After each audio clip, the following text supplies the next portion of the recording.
Well, hello and welcome to Understand Men Now. I'm Jonathon Aslay of jonathonaslay.com, and I'm so excited to be doing this live stream for you today. Our topic, the 5 things high quality women never do with men. They don't do these things.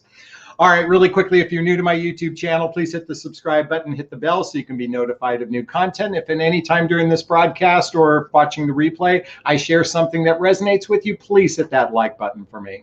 All right, let's get into the 5 things high quality women never do with men. Now, really quickly, when we use the term high quality, high value, whatever terminology you want to use, what I really mean here is human beings who are emotional grown-ups. Human beings who are emotional grown-ups. And there's 2 particular areas I want to address with this. Oh, and by the way, if you're watching the replay, don't worry, I'm doing the content first, then going into the Q&A. All right, so the 2 things I want to identify of how an emotional grown-up shows up in relationship is that they actually have a handle on their ego. They have a handle on their ego. And what I mean to say is our ego can do one of 2 things. It can make us out to be victims, or it can make us out to be righteous. I'm going to repeat that. It can make us out to be victims. And what I mean by that is victim consciousness, or it can make us out to be righteous. So for example, you're in a relationship with a guy, you're having an argument or a disagreement about something. The ego might want you to step into, I'm right, you're wrong. Okay? That's not how a high quality person, a high value person, or an emotional grown-up person shows up in a relationship, because it's not about being right. When you're in relationship, an emotional grown-up is, how can we resolve the problem? Okay. Now, I also said something about victim consciousness, and sadly, most people are suffering from victim consciousness because they put blame on the other person when there's a challenge in the relationship. They make out the other person to be wrong.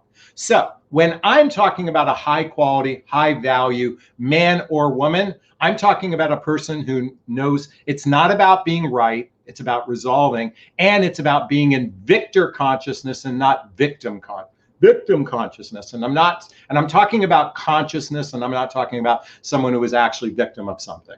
All right.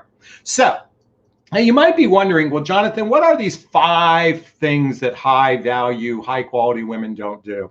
And I wrote this out. And by the way, you want to stay for the 5th one, because this is so critically important to all of this. Okay, I'm building up to a crescendo, and the 5th is critically important. Okay, but oftentimes we think of, and by the way, I got to put my glasses on because I took notes.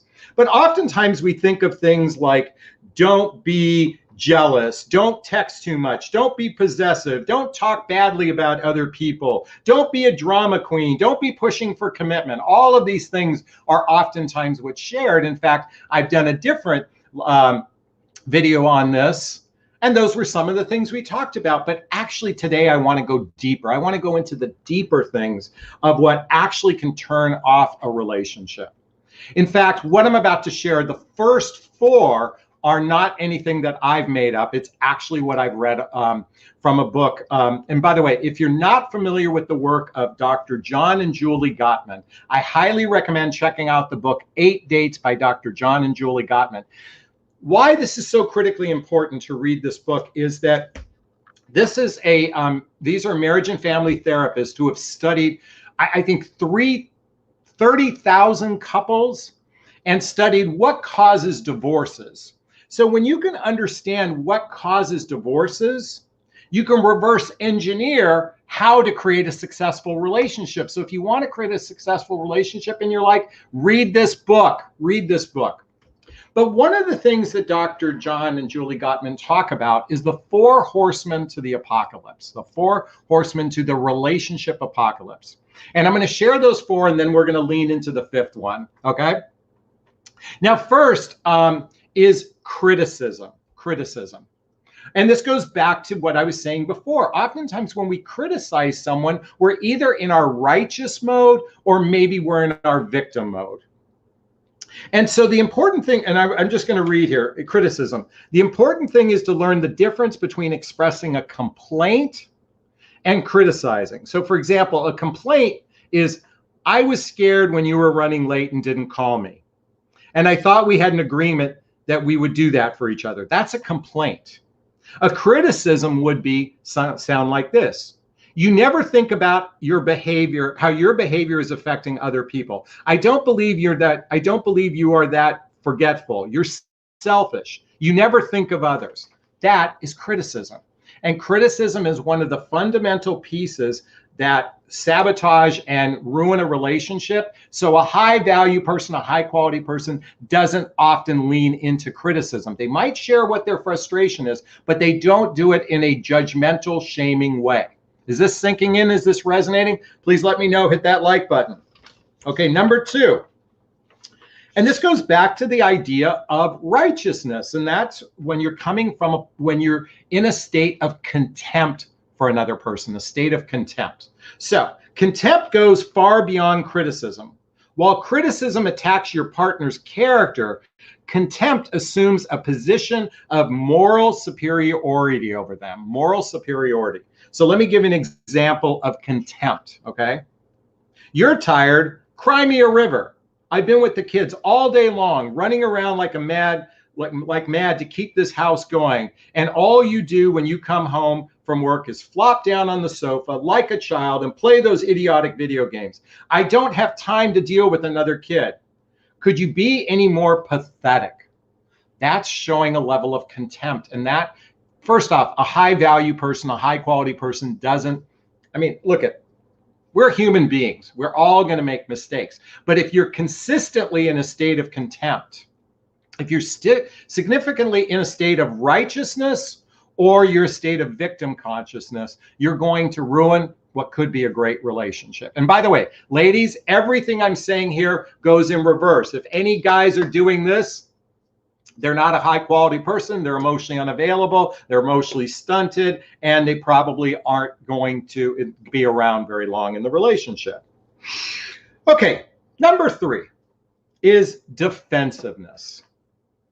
And here's the thing about defensiveness, is that it's natural for a human being when feeling challenged to get defensive, because whether we're in victim consciousness or in righteous consciousness, it's very hard to not go into a place of pointing the finger at someone else when someone challenges you over something. So for example, when that complaint happened, when I was demonstrating earlier the complaint, the other person might go into defensiveness. That's a very natural reaction, okay? It's very natural.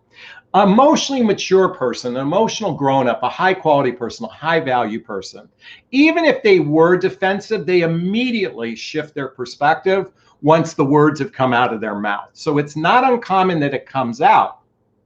But true defensiveness oftentimes is pointing the finger at the other person. Defensiveness might look like what was known in the narcissistic realm as gaslighting, when you turn it around and make it the other person's fault or reason behind it. So, and unfortunately, this strategy is almost never successful. Our excuses just tell our partner that we don't take their concerns seriously and that we don't take responsibility for our mistakes. So for an example, question might be, Tammy, did you call, let me repeat that. Here it's on my notes and I'm screwing it up. Did you call Betty and Ralph to let them know that we're not coming tonight as you promised this morning? A defensive response might sound like this. I was just too darn busy today. As a matter of fact, you just know how busy my schedule was. Why didn't you just do it? That's not only getting defensive, that's turning it around and blaming the other person. This often happens. And this is not what a high quality person does. This is not what a high value person does. This is not what an emotional grown-up does. Is this sinking in? Is this resonating? Please let me know. Okay, and don't forget, you got to stay for number 5, because this is the crux of what a high value person doesn't do in relationship. But number 4 is stonewalling. Stonewalling occurs when the listener withdraws from the interaction, shuts down, and simply stops responding to their partner.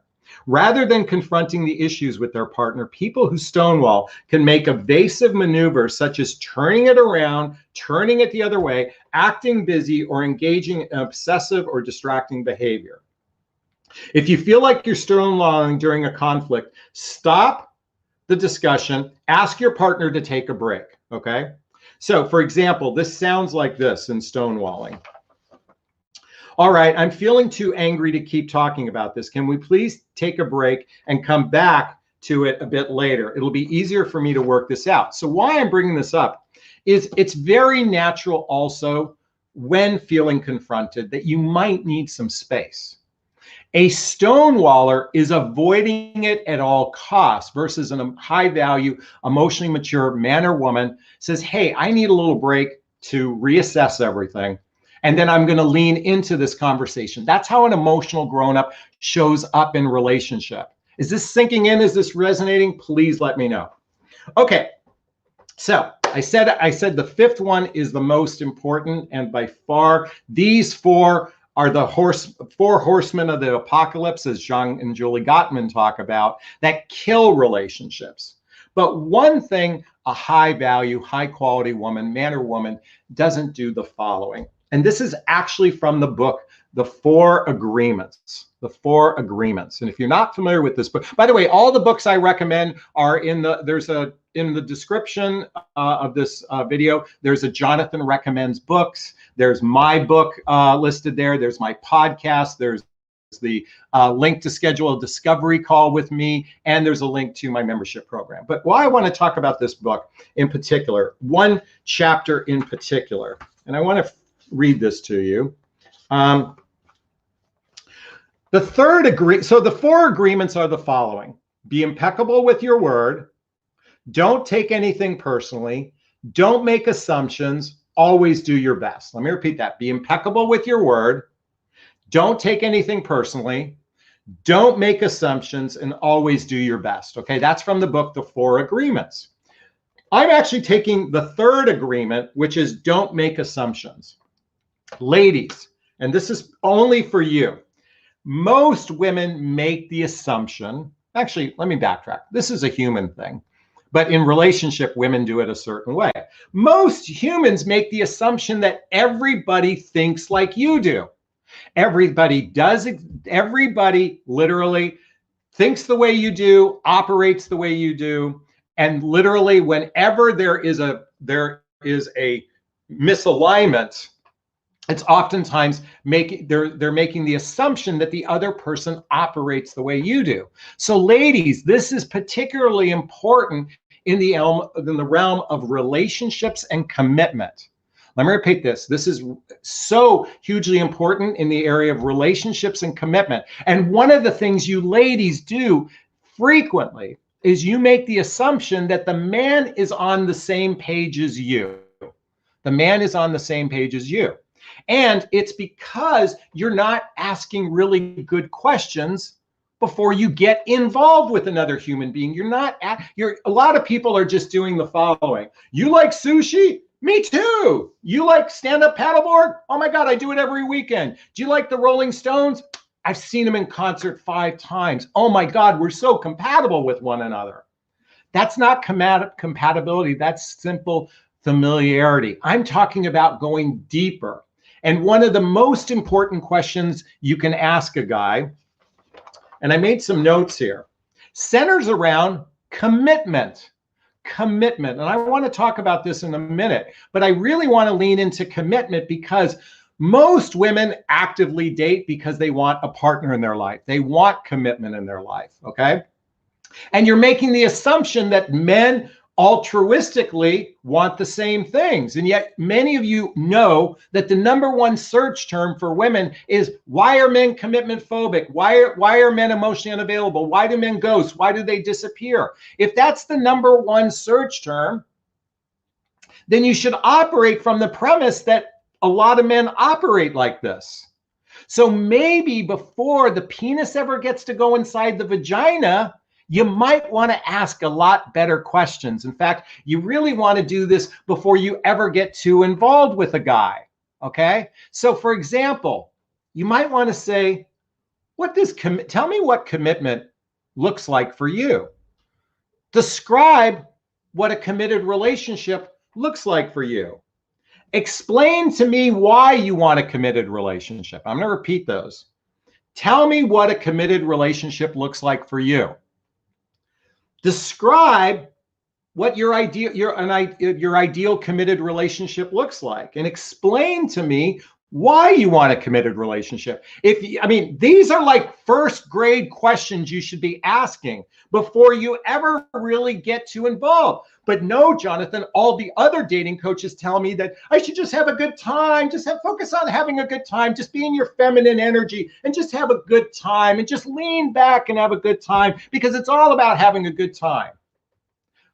Folks, let me tell you something. Dating is serious business because the number one emotional health issue facing almost everybody is I'm not good enough, I'm not lovable, and I'm not likable. And dating triggers this like nobody's business. Dating isn't about having a good time. Dating is a process of vetting another person to decide if you want to explore a relationship. And then a relationship is a vetting process to decide if you want to be in partnership with them. Stop focusing on having a good time and start being intentional. But Jonathan, every other coach tells me not to interview a guy. Don't interrogate him. Don't interview him.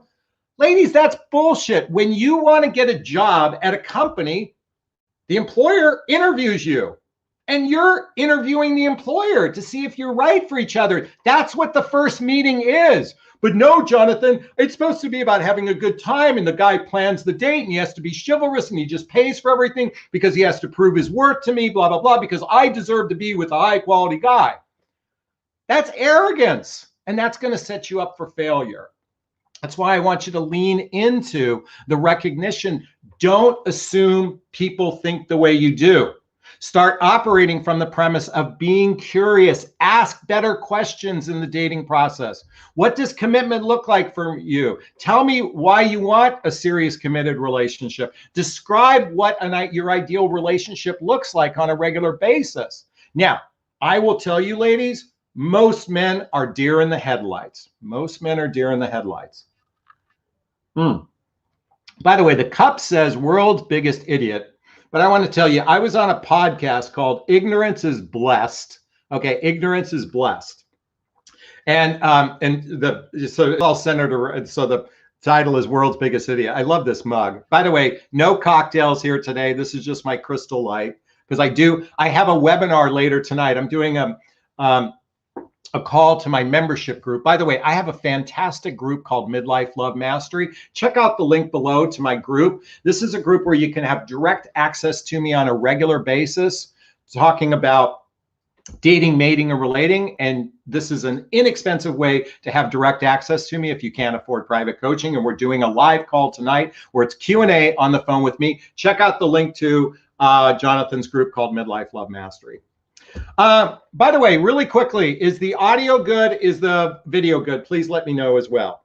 Okay, so I've covered those 5 things. I'm just going to repeat them and then we're going to do Q&A. If you have a question, simply write the word question and then put a colon and then post your question, or put a semicolon if you wish, and then put the question. So if you have questions, it's time for the Q&A now. But I want to repeat those 5 things that a high value, high quality woman doesn't do.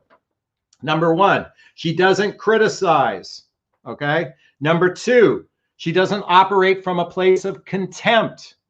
Number 3, she doesn't get overly defensive or gaslight her partner. Number 4, she doesn't stonewall.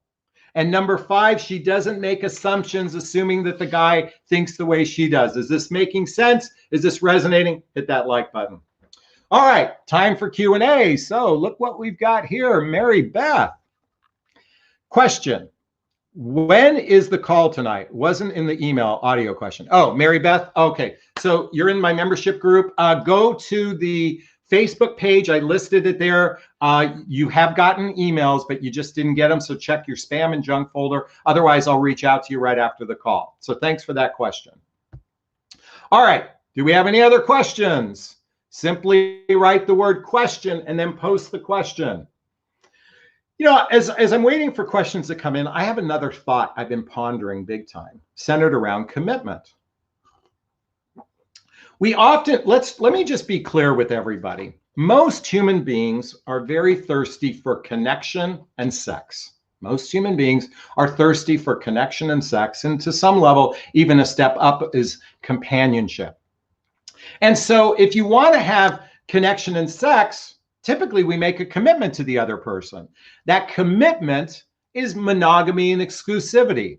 Later on in this live stream, I want to talk about commitment at a deeper level. But first, I want to take our next question from Barbara. So just remember, oftentimes in the beginning, it's monogamy and exclusivity, but let's talk about a deeper level of commitment in a little bit. So let's take Barbara's question. Question: how would a high-value Gallup Rota man who was divorced within 2 years and had a child die of cancer? I don't understand the question because there's no question mark. So I'm sorry, Barbara, I don't understand your question. So rewrite it with the actual question. All right. Question, SB writes, we went on a date a while ago and he texts me every day, but he just wants to be friends. Could there be something more? Okay. So you went out a while ago, he texts you every day. Most likely he's texting you because he likes you. Most likely he's texting you because he appreciates your feminine energy, being connected to a female. And he likes talking to you because it's easier to talk to a woman than it is a man, most likely about problems and things. Now, could there be something more? There's always the potential for something more. However, most men who are relationship ready don't waste another human being's time, okay? Men who are relationship ready go after what they want. So most likely he's either not relationship ready or you're not the woman for him. So that's most likely the case. So the question is, what are you going to do about that? Rather than focusing, ladies, I'm going to do this. You oftentimes hyper focus on what the guy is doing. Why not saying what it is that you're doing? What it is that you want? And my invitation is, SB, what do you want? If you want a relationship with him, but he's neither not ready or not the one, what are you going to do with that information? What are you going to do about it? Why don't you tell me that next? Okay. Barbara writes, how would a high-value woman approach a man who has been divorced within 2 years and had a child die of cancer? How would well, like whether you're high value, high quality, whatever, with compassion, with kindness, that's how you would approach it. Now, does that mean he's a good candidate to be in a relationship? Absolutely not, okay? Someone who went through a divorce and lost a child, he might be suffering, he might be in mourning. It may be years before he's ready to be in a relationship. How you approach it is simply with love and compassion. But that doesn't mean you should be approaching a relationship with him. What you should be asking yourself, is he ready to be in a relationship? Ask him those questions we talked about. Commitment. What does commitment, depending on how far you've gotten with them. But my question to you is, it takes a long time to heal from those two types of losses. So he may not be a good candidate to be in a relationship with. That's my invitation for you. All right. Question. Pat writes, what if it's the man stalling? Okay, so Pat, everything I talked about, criticism, contempt, defensiveness, stonewalling, assumptions. Men do the same thing, women do the same things. So men and women do those things. So what? Men and women do those things. So what? Men and women do those things. So what? Let's go deeper. What do you want, Pat? That's a good question to ask yourself, or at least that's my invitation for you. All right, Joy. So if a man acts like a deer in the headlights and freezes when you do what a relationship looks like for him, what is the next thing to say to ease him into the conversation? Well, you know what? I'm going to throw this out to you, Joy. Why should I spend time with you? Ask him that question. Why, by the way, when a person, by the way, for those who are interested in private coaching, I have a link to in the description of to schedule a discovery call with me. One of my questions in my application is, why should I take you on as a client? So you might want to ask this guy, why should I invest my time with you if you don't even know what the fuck you want? I threw in the F-bomb in there. But truthfully, why do you want to invest time in someone who doesn't know what they want? So my invitation for you is, with the follow-up question, is why should I invest my time and energy on a person who doesn't know what they want? How does that sound, Joy? I hope that helps. All right. Nadine writes, should you take a man back if he says he's ready for commitment now? Well, I guess it depends. It depends on why did he break up with you. It depends on how often you see each other. It depends on what commitment looks like for him. There's a lot of depends, okay? Now, oftentimes, I was going to say, it's, by the way, ladies, it's a roll of the dice in many cases whether or not two people are going to have a juicy, delicious, healthy relationship. I'm going to tell you something.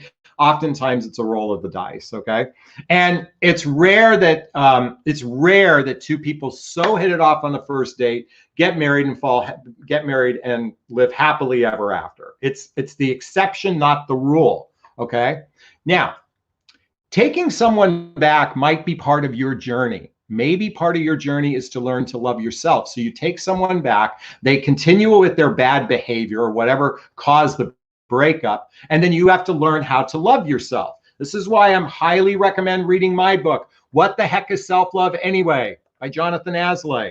This is one of the reasons why we choose the wrong or bad relationships. We choose them so we can continually give us a chance to love ourselves, love ourselves, love ourselves. That's oftentimes why we choose unhealthy or bad relationships.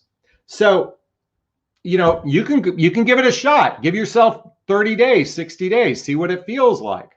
And then give yourself another 30 or 60 days to see what it feels like. And give yourself another 30 and 60 days.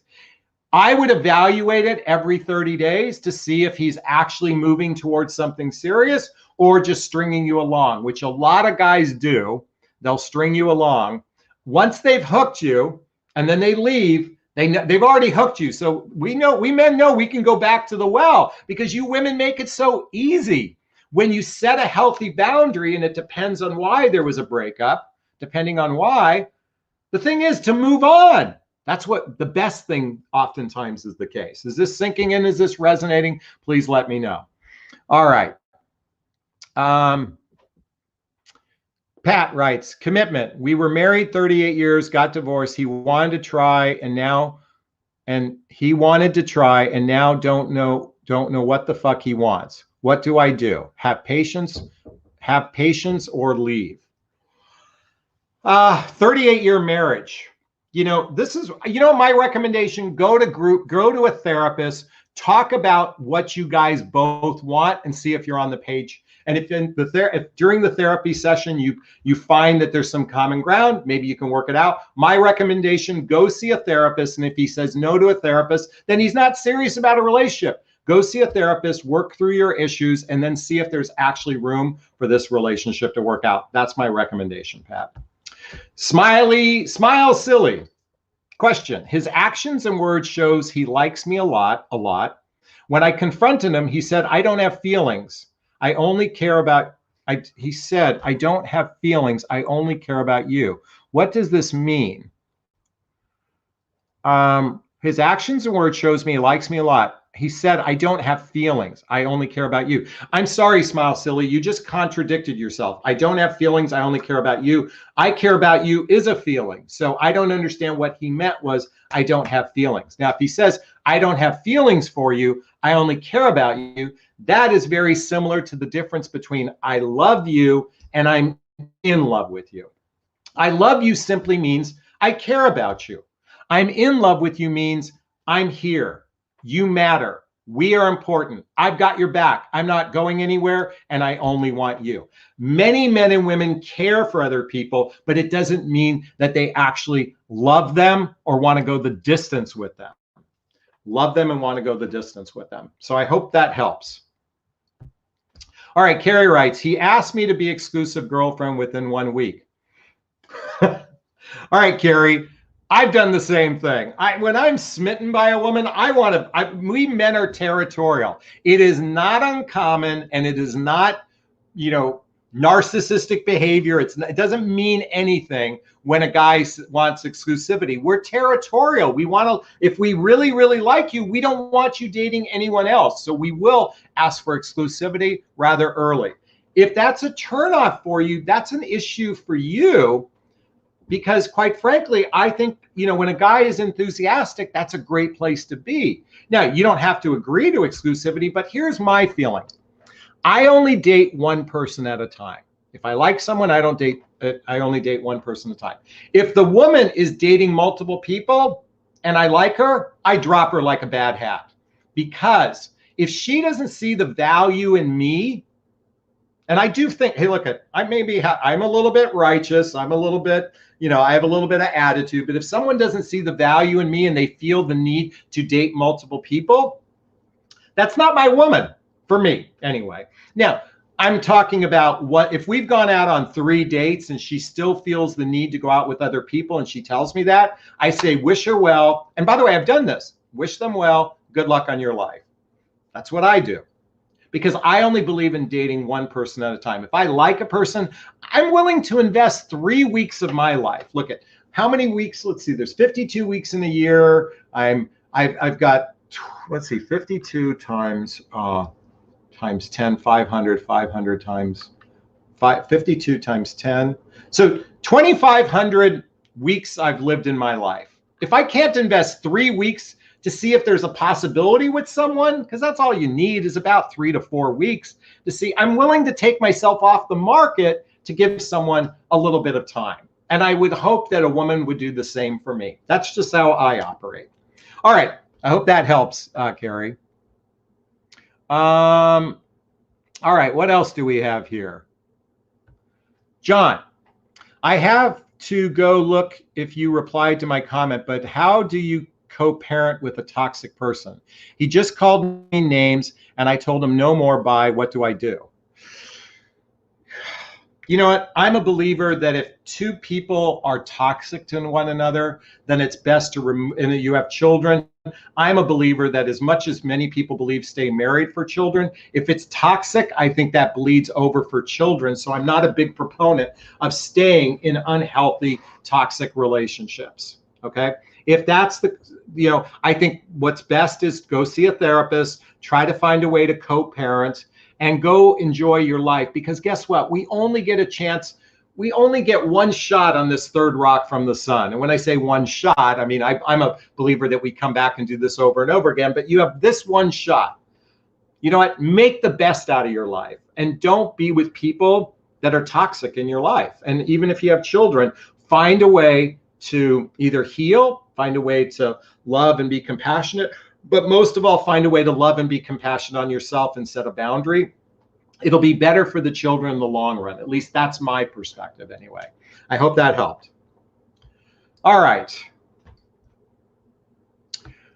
Kay writes, I agree with, again, Jonathan, I don't like men or women having multiple dates at a time. Thank you. I appreciate that you, looks like Atia thought the same thing. So thank you so much. Okay. Anyway,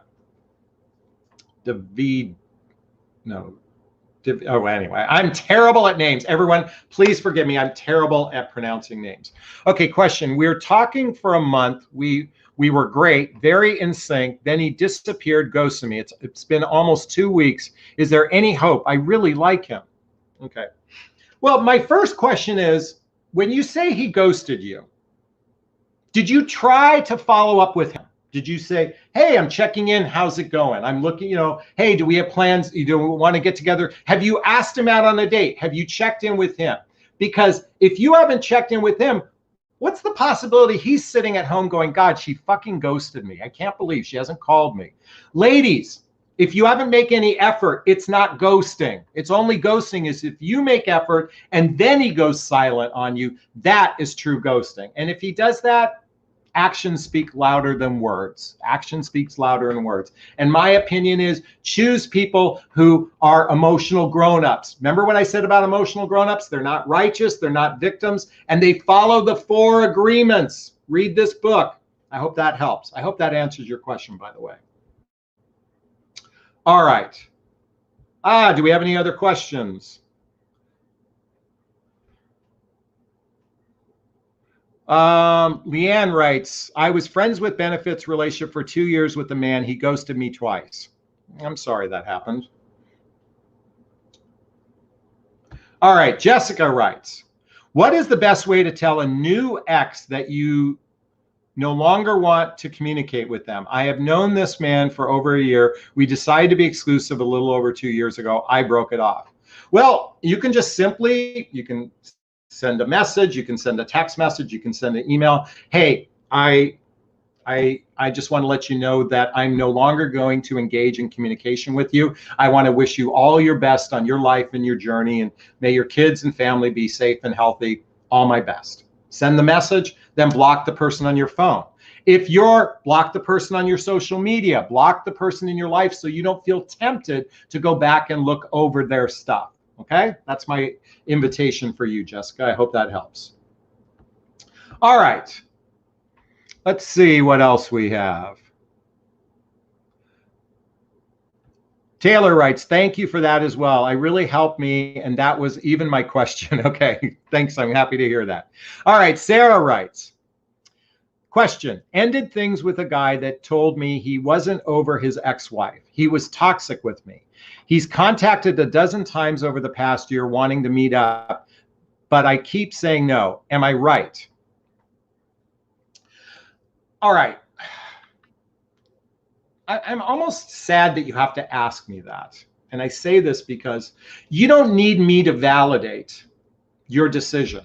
You don't need me to validate your decision. The reason why you're needing some sort of validation is because you're either in, remember I said victim consciousness, or you're in that righteous consciousness, which it sounds to me, I'm feeling a little bit of victim energy. Okay, I'm not saying you are, I'm just saying that's the energy I feel.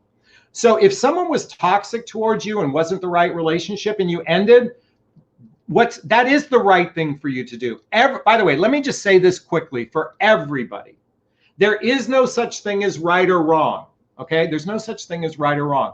What you do is what's right. And what I mean it from a macro perspective, not a micro perspective. In that moment, that certainly was the right thing for you to do. And if that was the right thing for you to do, great, okay? He doesn't sound like your guy. You don't need me to validate that for you, but I appreciate you asking the question anyway. I want you ladies, you don't need validation for anything. Everything you do is right for you. Just lean into that. Everything, by the way, one of the chapters in my book, okay? My book, What the Heck is Self-Love Anyway? Okay? Hold on a second. Is everything happens for you, not to you. Everything happens for you, not to you. That happened for you. You may not know the answer yet, but it happened for you. Okay? I hope that helps. All right. Iris writes, can you please tell me again why long-distance relationships don't work for men? I hear it. Thanks. Okay.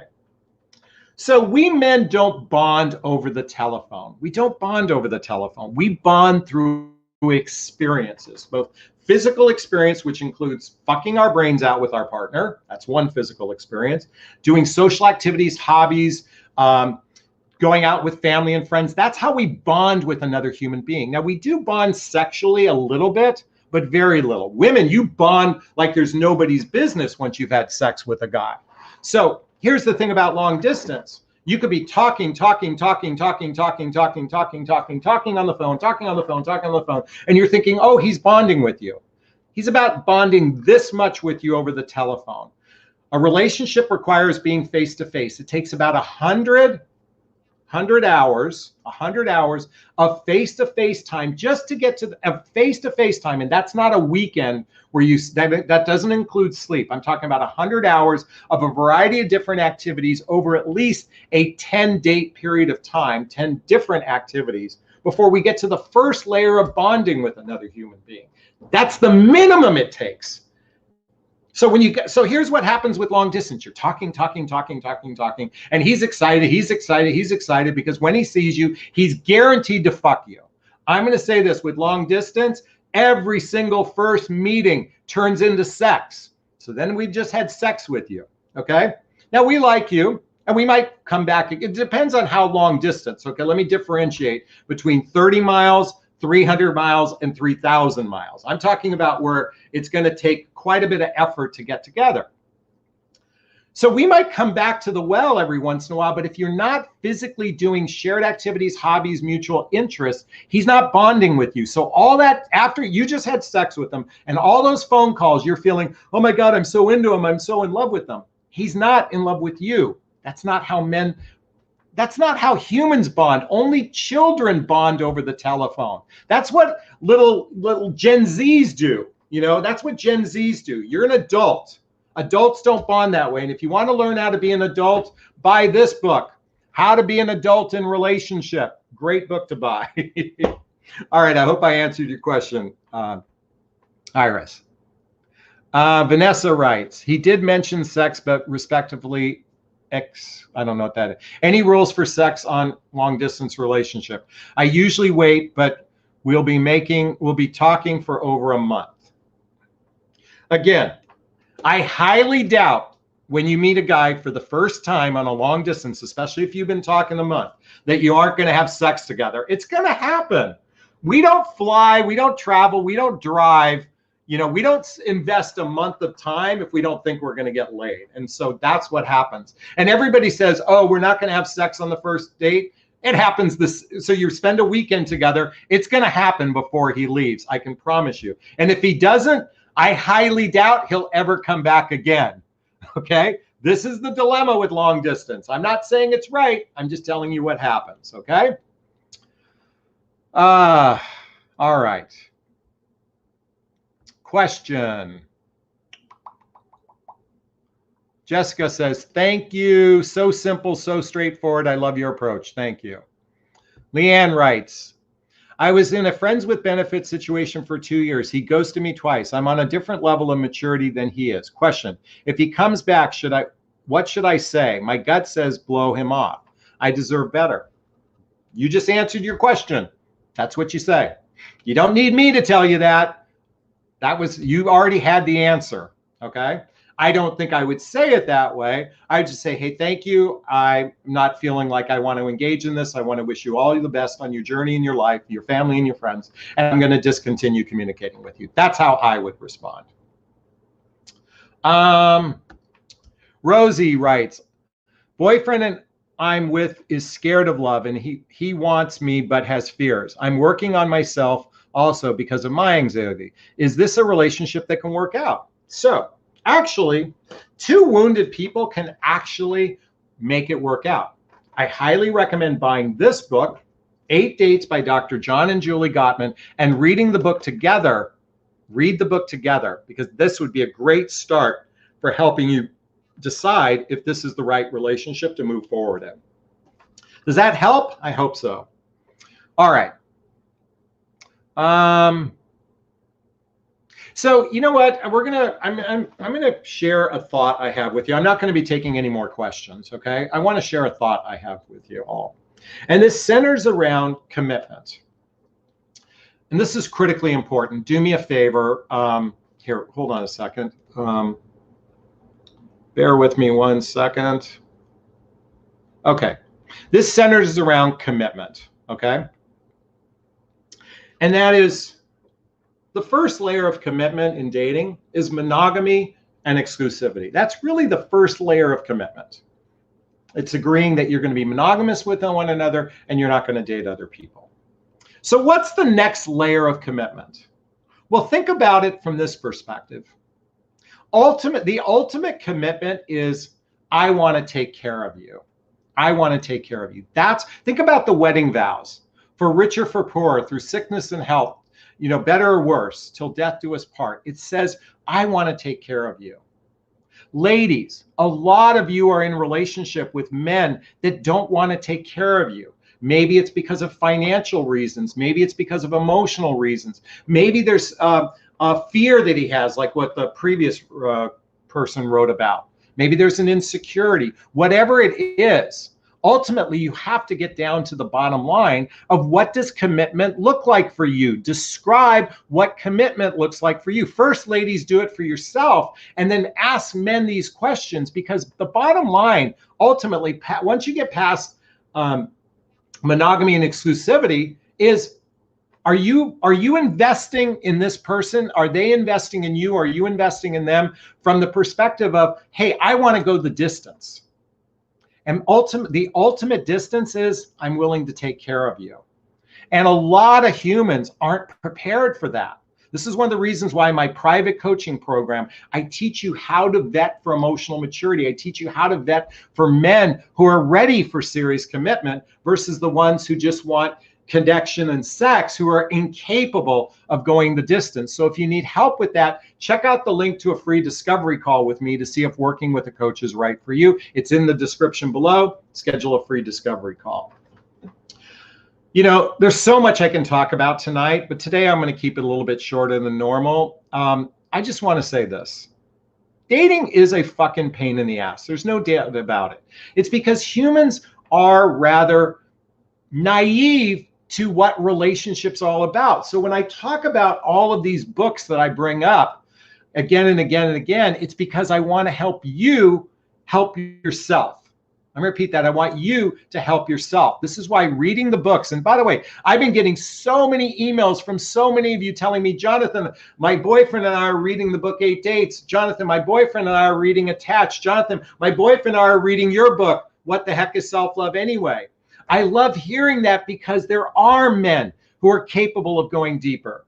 It just requires a little bit of a nudge on your part, but really it's about asking whether or not you're on the same page. So stop making the assumption, like I said earlier, that you two are on the same page. You literally have to go into it like he's a child, and you're going to have to direct the outcome. And what I mean to say is you have to be the emotional leader of the relationship, and it starts by asking really good questions. Stop listening to the narrative that dating is just supposed to be fun. You can just sit back in your feminine energy and let everything magically work out, because magic fucking fairy dust works out every fucking time, doesn't it? We live in a world of magic fairy dust. Or do you want to live in reality? And that is, learn how to be an adult in relationship. Learn how these things work. And when you do that, you have a greater chance for success. And that's my invitation for you. Are you willing to do the work? Tell me if you're willing to do the work. Give me a thumbs up. Post a comment below. Let me know you're willing to do the work. And that work is finding out, are you on the same page with him? Don't ever assume he's on the same page with you. The sooner you get to that answer, the greater chance you have for success in relationship. All right, I think this will be a good time to wrap up. I want to say, oh, Doug made it. Finally, Doug made it. Hey, everybody, ladies, Doug is on the house. Wait a minute, I got to give him props. Ladies, this is a good guy. I hope he's a good guy. I don't know him personally, but he seems like a good guy. Dating is a giant PETA, pain in the ass, correct. Ladies, there are good men out there. There's a guy like Doug, and hopefully you heard what I had to share, Doug. But let me just say this. There are great men out there. Most men are good guys. They're just bad daters. Doesn't mean, Doug said, yes, guys are here willing to do the work. Yes, they are. Most men are good guys. They're just bad daters. This is why it's not your job to tell them what to do, but you can certainly lead by example. And that starts by asking good questions. And if you need help and support and love on that, schedule a call with me or join my group called Midlife Love Mastery. We're doing a webinar tonight, so I'd love to have you join. And if you can't, keep watching my YouTube videos, listen to my podcast, get my book, and let me know that you're doing great, that you're experiencing a juicy. I want to hear about all those women who actually attract a great guy in your life, guys like Doug. All right, this is a great time to put a stop right here. So I want to thank Cindy. I want to thank Tina. I want to thank Joy. I want to thank Kay. I want to thank Taylor and Doug and everyone else who joined us tonight. I want to thank you from the bottom of my heart. We're going to wrap up this video like I always do. Those who know me know I do the following. First off, I'm going to give myself a big, gigantic Jonathan Bear hug of self-love. Oh, we all need self-love. Give yourself a hug right now. Do me a favor, give yourself a hug. And I'm going to reach into the camera and give you a hug of love if that's okay.